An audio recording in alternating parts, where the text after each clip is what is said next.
here is you know why everyone hates going to Starbucks, guys?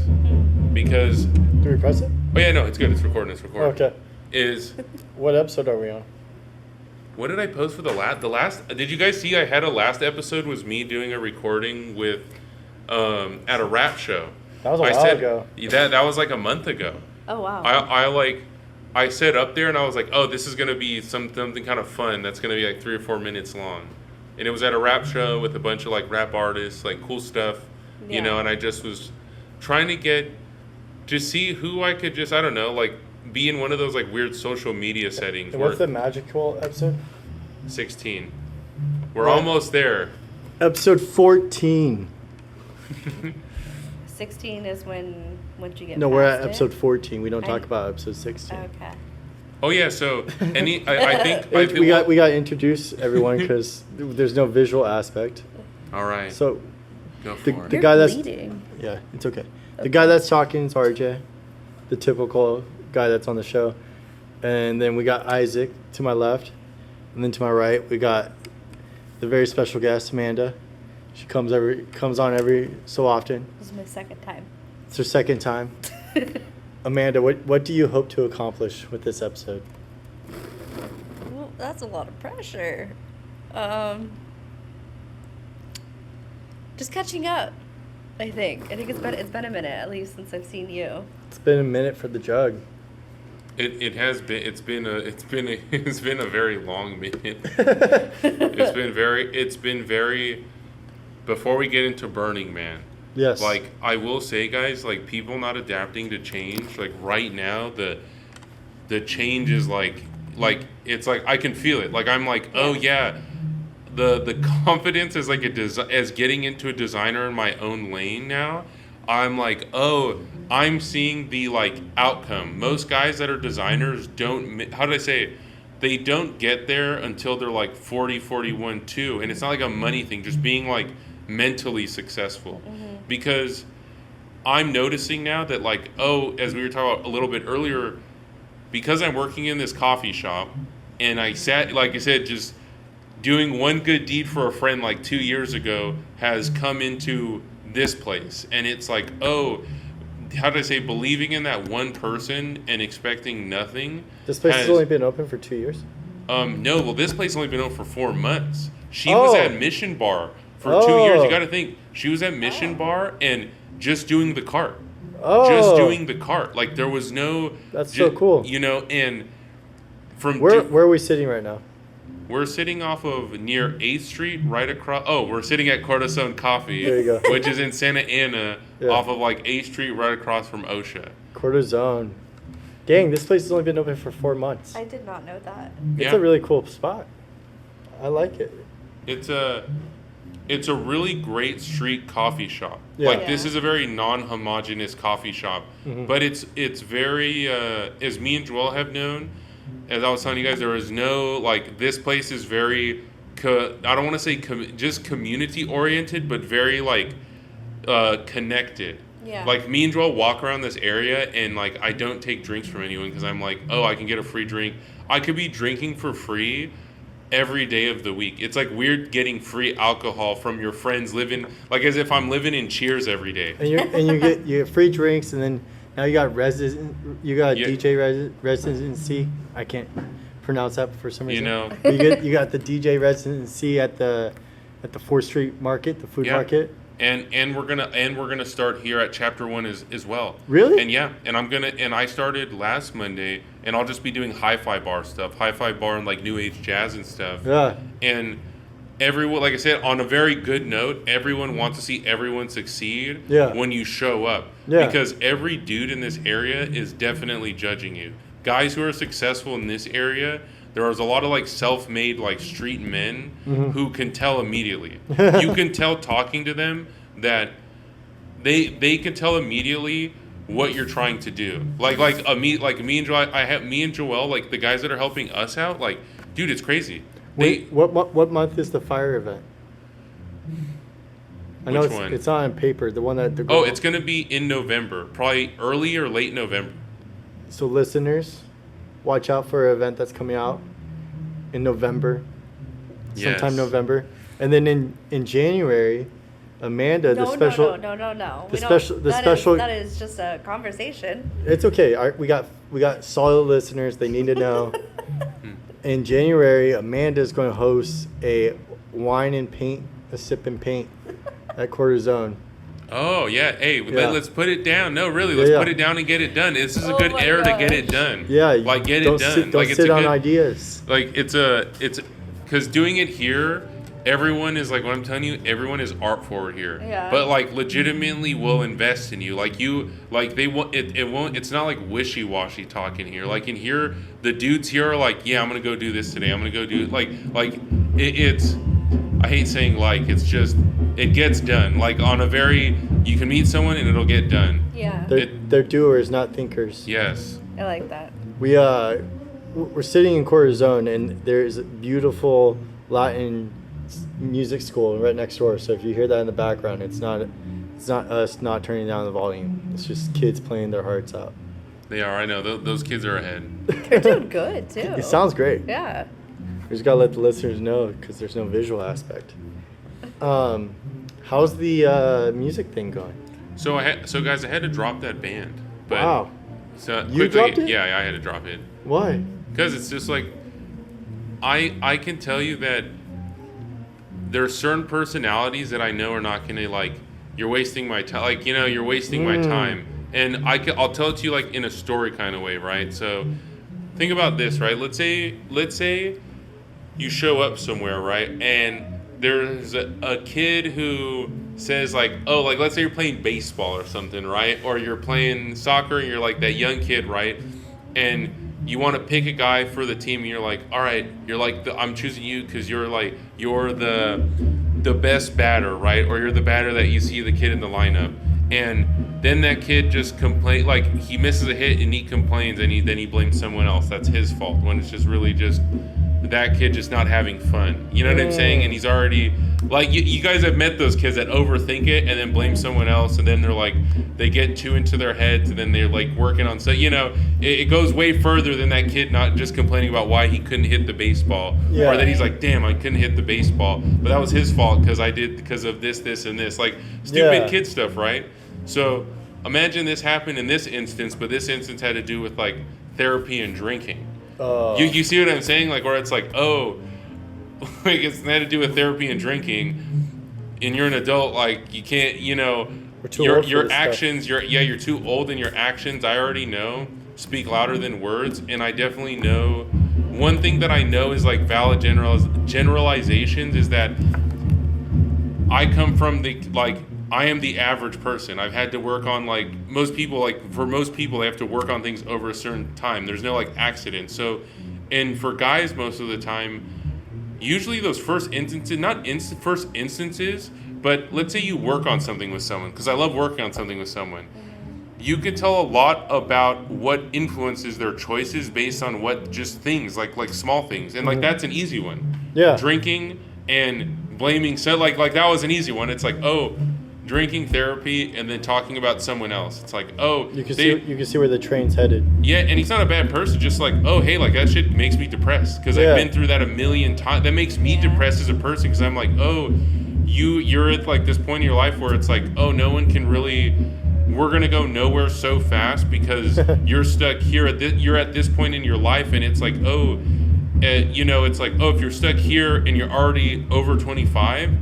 There's really no accidents. You're especially when it comes to life choices or self choices or self-talk or acts of you caring about yourself. There's no accidents anymore.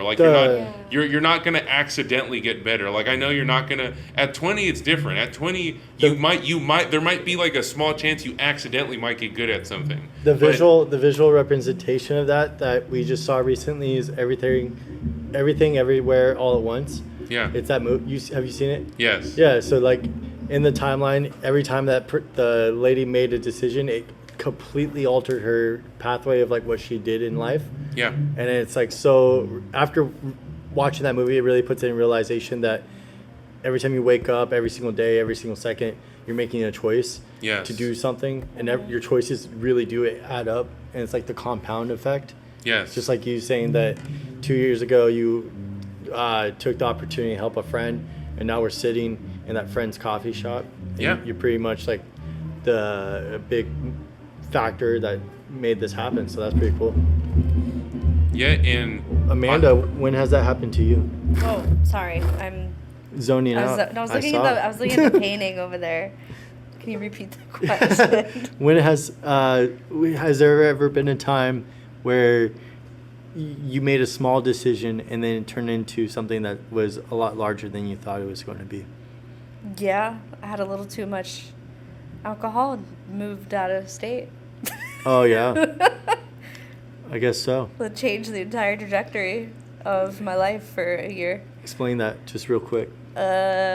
I essentially just was not liking who I was becoming, and neither was my family. And so, so they said, "You're out." Where did they kick you off to?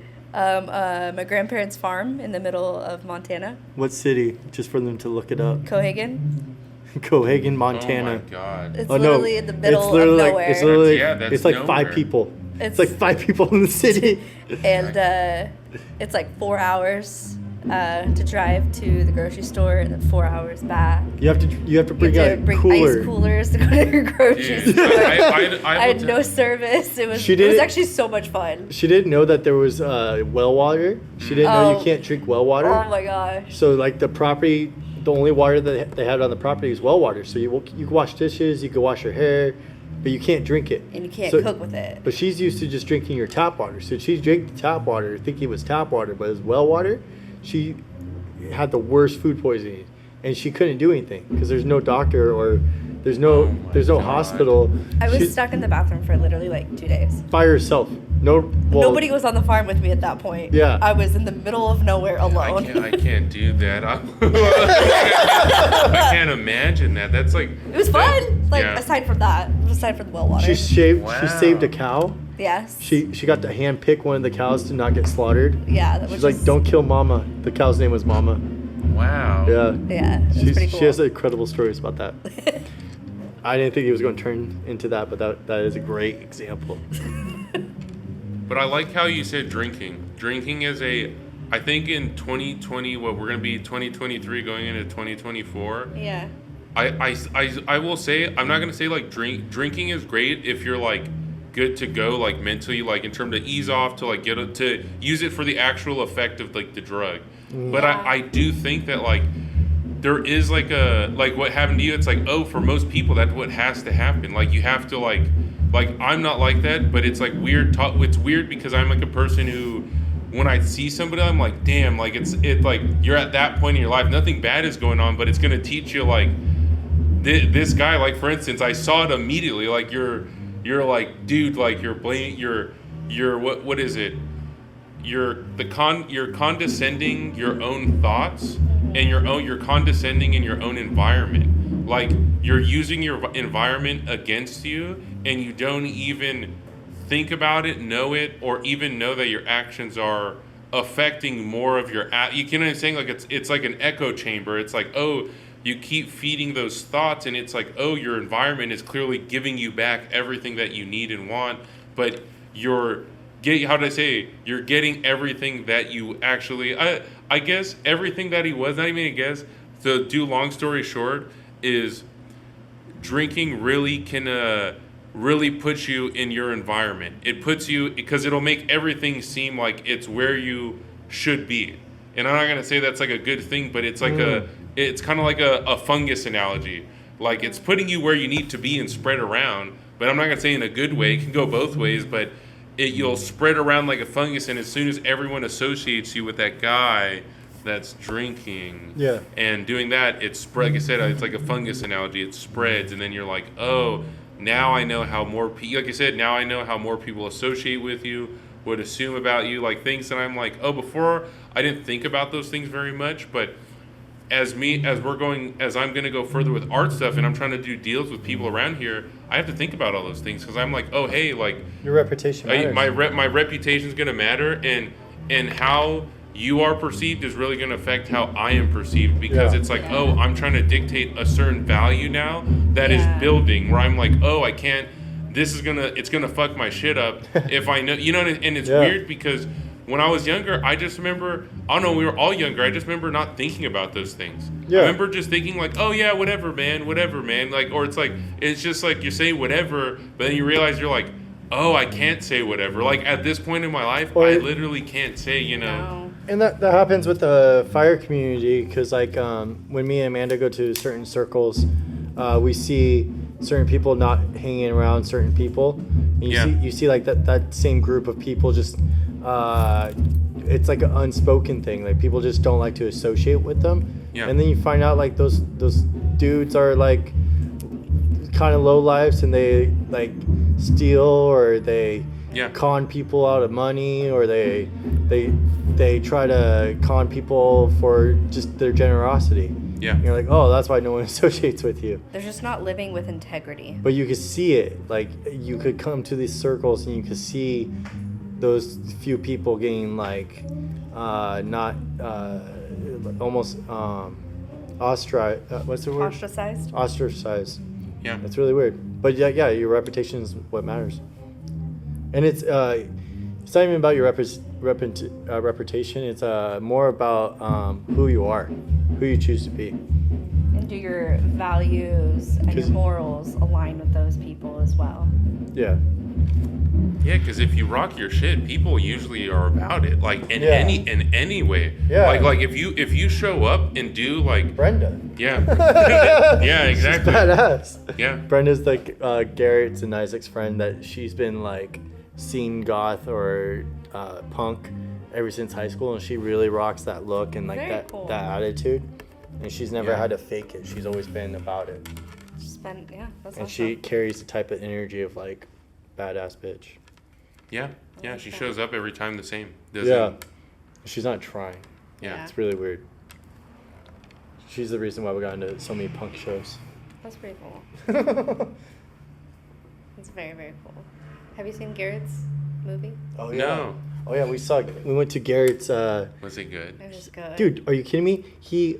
It got premiered at the Chinese theater for a film festival.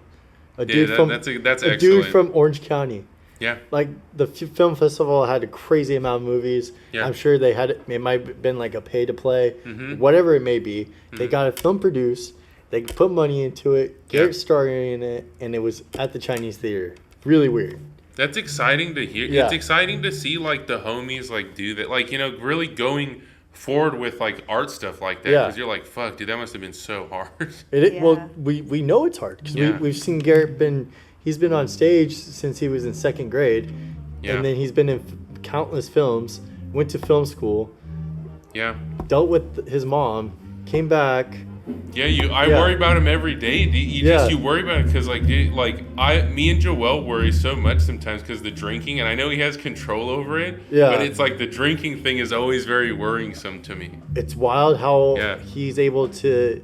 He cares about the art so much that the drinking will never be a problem. Yeah. Yes. Yeah. No, it is noticeable. That's like very hard for most people. Yeah. There's not many things that people value more than drinking when they're stuck in that loop. Yeah. But the art, he cares about that art more than anything on this earth.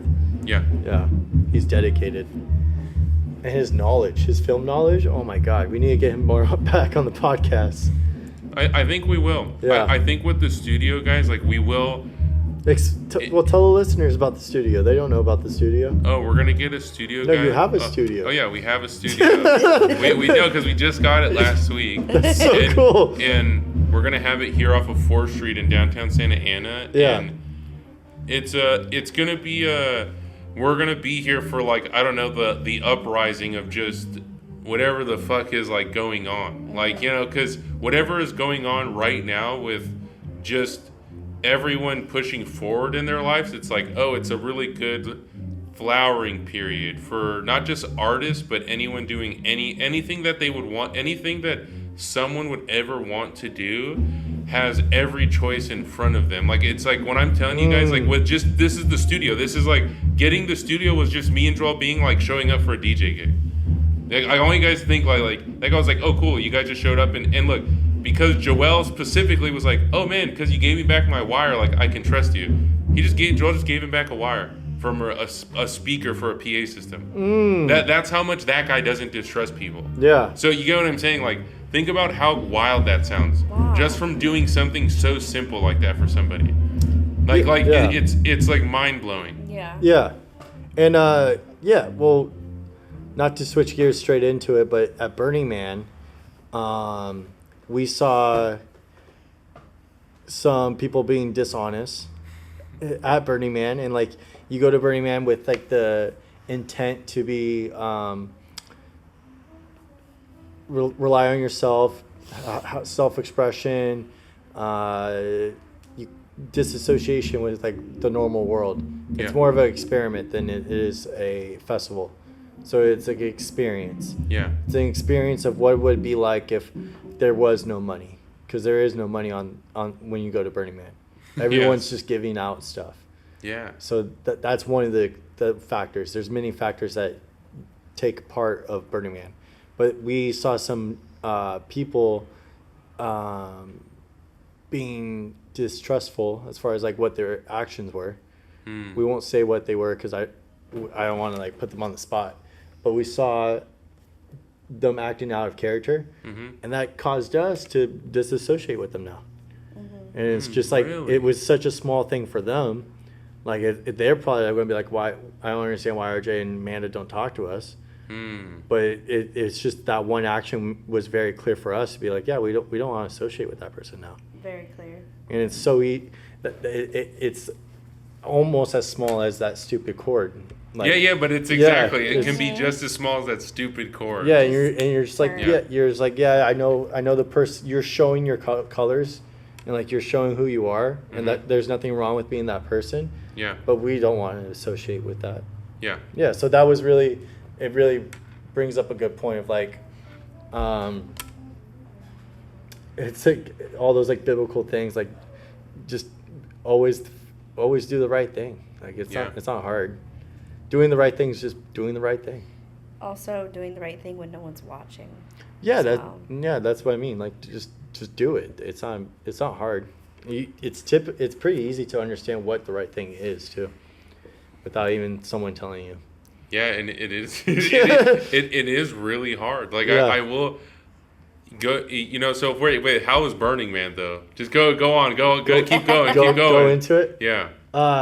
So we heard about the crazy lines to get in and out. When we first got there, we arrived late, so it starts on Monday. We got there Wednesday early, and then we got in line, and there's a lot of processing that they do. So they make sure the cars don't have people in it.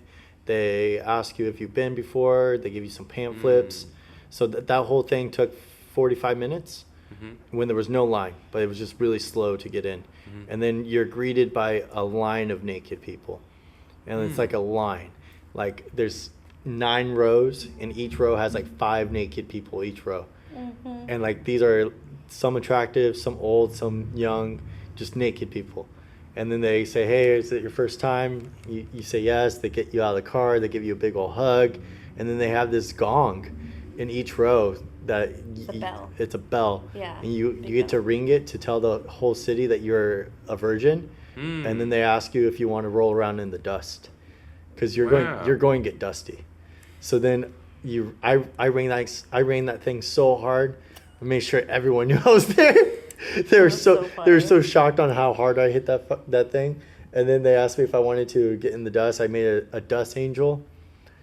And then you drive over to your camp where you like put your car stationary for the rest of the trip. And your camp is it's like a city. So each camp, it provides something, or they have something to give. So our camp, we got to be a camp because we're part of the fire performance. But most camps have to do like 3 or 4 days of like giving something away. So like there's a boba shop that gives out boba. There's pancakes. That's cool. There's ribs. There's massages. There's Boutiques. there's happy ending massages for girls. Like no, like legit happy ending massages for girls. But at that, like I said, Yeah. that's how it is though. It's freedom. There's no Yeah. bounds to anything. Yeah, so it's very much you get to find yourself in whatever way you want to find yourself. whether it be artistically, business wise, sexually. Like you just want to go off on your own and not talk to anyone. You could definitely find yourself. But we didn't know the magnitude of how big it was because we drove straight to our camp. So then we set up shop. We put up our tent, and that took most of the day. And then our friends were like, "Hey guys, you guys want to go out and experience what they call it playa? You want to go experience what playa is?" And we're like, "Yeah, sure."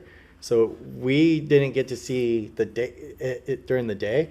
We just get on our bikes and we ride out. And as soon as there's like streets. So as you're riding down the street, and then all of a sudden you hit the last street, and then it's a big open circle because all the camps make a semicircle around the big man. And once you ride into that emptiness, and you just see art cars and bikes. Just thousands It's of like lights. it's It like is so cool.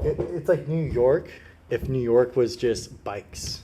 Like there's just so many people. So many. Yeah, That's so cool. yeah, and everyone's right. It's like chaos because there's no real like you go in this direction or you go in that direction. You're like constantly weaving and bobbing. Everyone's just People from running into each other. Yeah. Cars everywhere, lights everywhere. That's really cool. That's Yeah. like that's really cool. Like that sounds like amazing. Yeah, no, it's not the pictures and videos don't give it justice of like what it's like to actually be so small in such a large artistic city.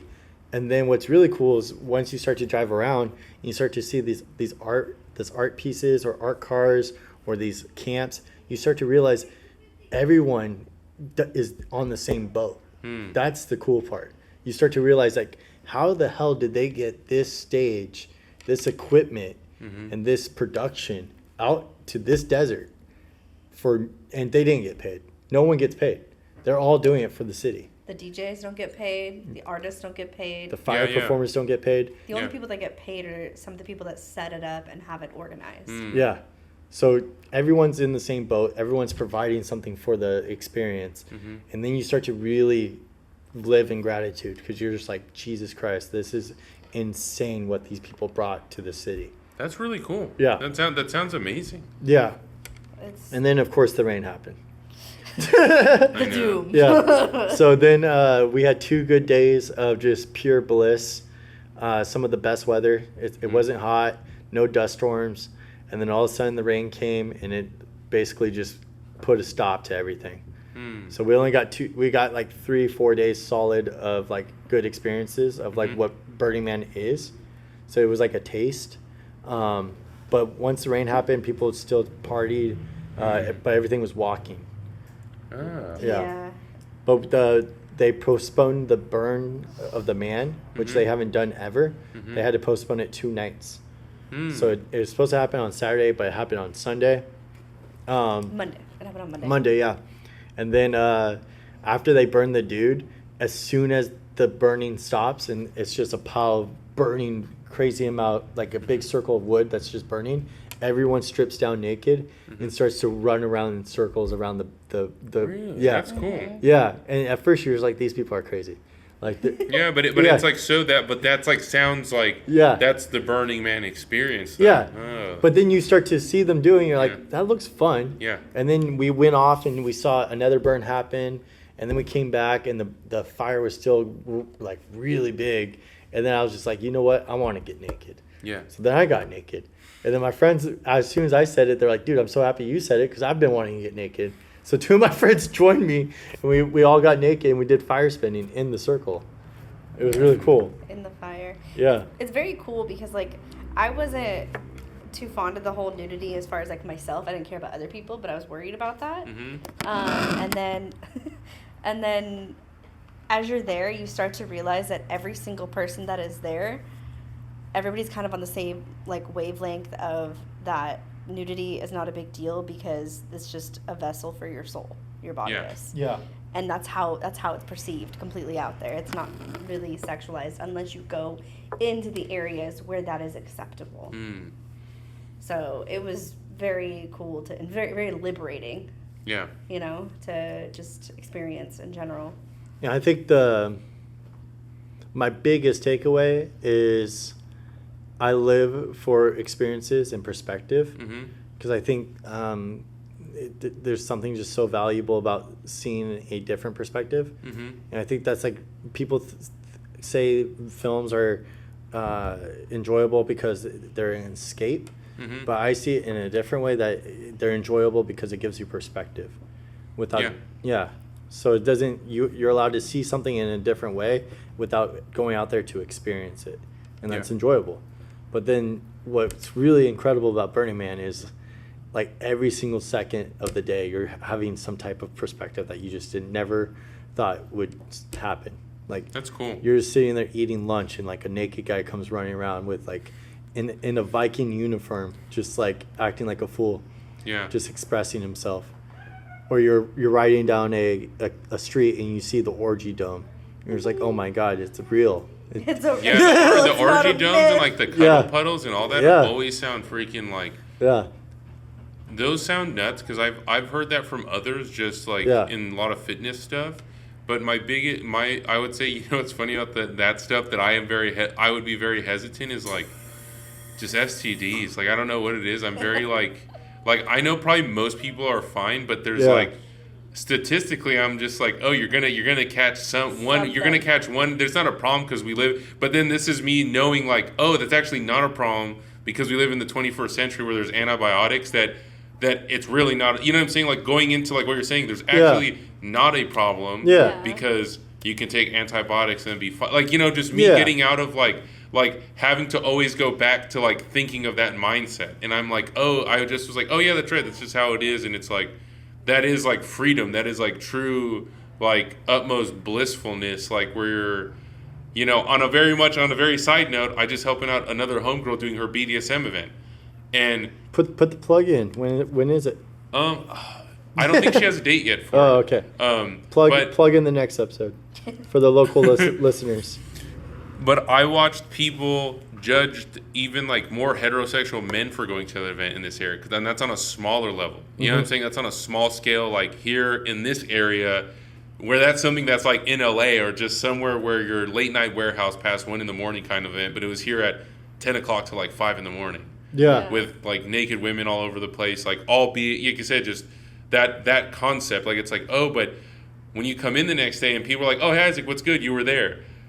Like, watching, I would say, like, the girls I know judge me that come in here that are like, you know what I'm saying? Like, oh, you went to that. Like, like, and then vice versa. Guys that would, I don't want to say like judge you, but like there's other guys too that are like, oh, but you went to, like, that they give you that weird look that you're like, oh, you went to her thing, but I'm like, oh, but everyone else supported her. Like, I don't really care. That's her business. That's literally her like art. That's like, that is her like business, self-expression, brand, whatever she's gonna make out of it. That is like, she's owned it. She clearly has, like I said, I'm gonna go through bases, made money from it. It's her lifestyle. And then she had friends that support her. Like it's like, oh, there's like, oh, she met those criteria of like, oh, someone who is living the actual lifestyle. Yeah. And I think that's how when you're truly following your tribe, or how you know that you're tapping in, or that that you're on the right path, is when people start to kind of judge you. Yeah. You start to go, oh yeah, like that it is different from like what the normal people would find acceptable. Yeah. And you start to realize like maybe those are the sheep going that direction. Yeah. And we're the herders like finding the new path.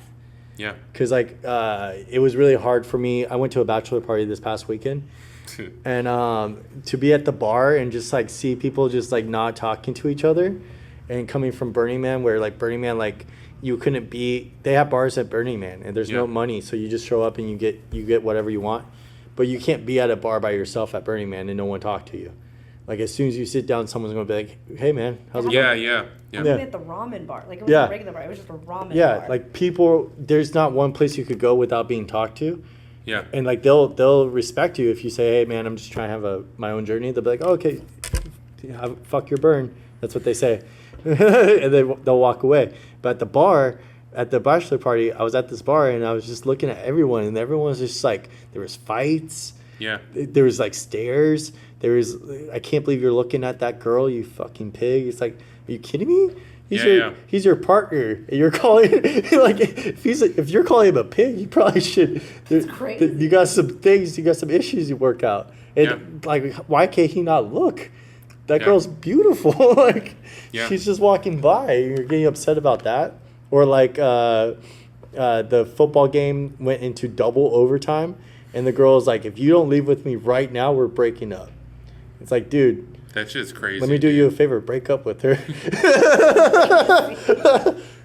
But you don't see that at Burning Man. The whole time we were at Burning Man, the only thing that really people fought about was truly misunderstandings. Yeah. Yeah. Because it wasn't even about like true. It was different. And you can't communicate at that. There is no cell service. You have the radios. Yeah. So our form of communication was a whiteboard.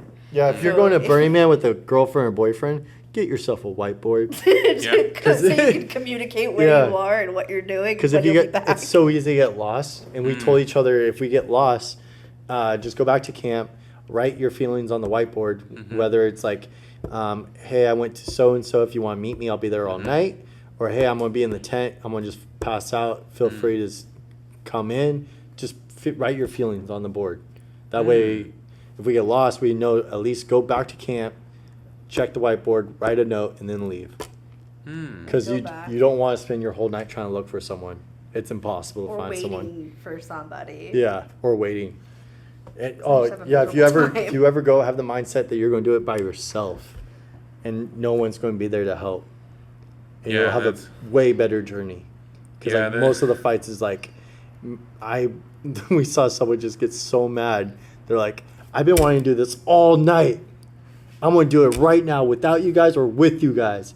It's like, okay, why are we just now hearing about this? We've been with each other for 3 hours.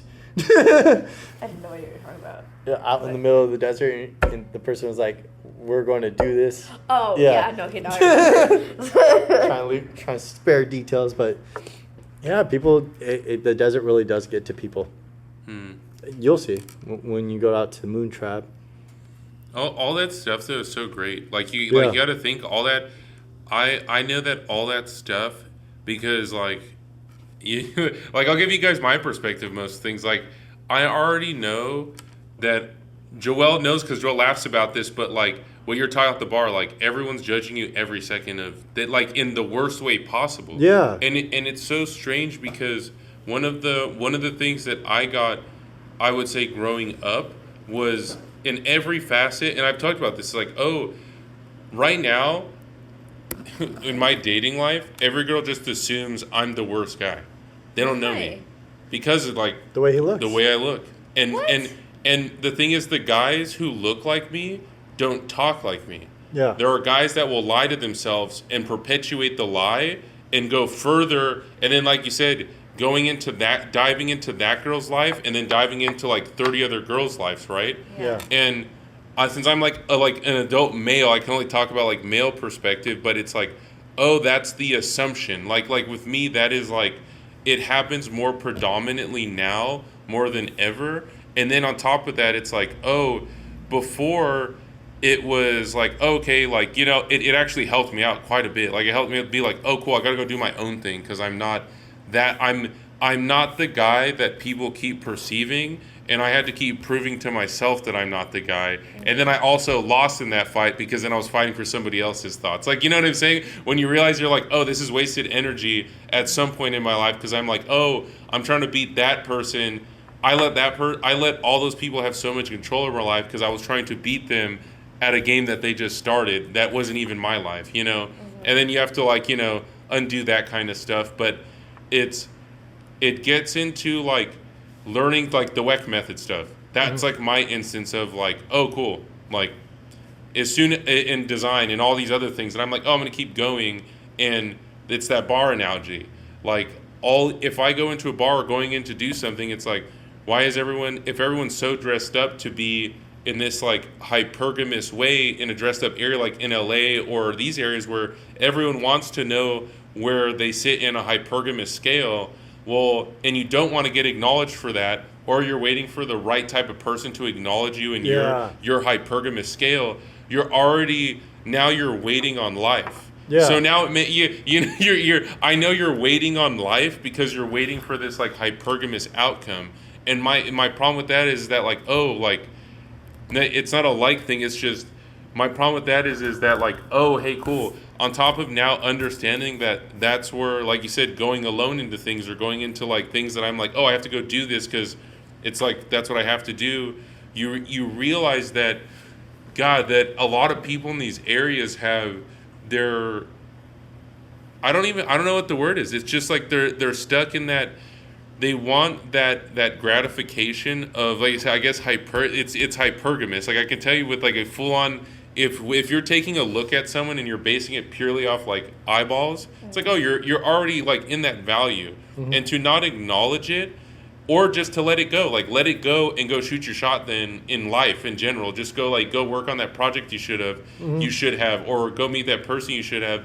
Instead of letting go of that like value, you end up now judging somebody else, knowing how the night's going to end, so you didn't go into the unknown, and then you have your phone with 30, 40, 50, maybe 60 other people that are also in your that are in your headspace now, and then now all of your relative environment is based on this weird internal judgment from people who are instant messaging you. Yeah. You know, and it sucks because someone like me gets a very different, I would say I barely make the hypergamous scale, but then it sucks because then when you know, it's like, oh, I'm a guy who like, oh, I had to get to where the way I'm talking now took a fucking like I started relating, for me, it was just relating it to things I've worked on. I'm like, oh yeah, that's right. Like what I see that has been in my life is the no judgment has come from really just, like you said, it's what you guys exactly were talking about, to being naked in instance, like, oh, you had to be naked in whatever instance and go shoot your shot, go literally go out and watch and go fail at something and watch people. And I know we talked about this in one of the earlier podcasts, but it's like, watch someone tell you that you're crazy. Yeah. Like, it's like mind blowing. It's like, and then when you hear it's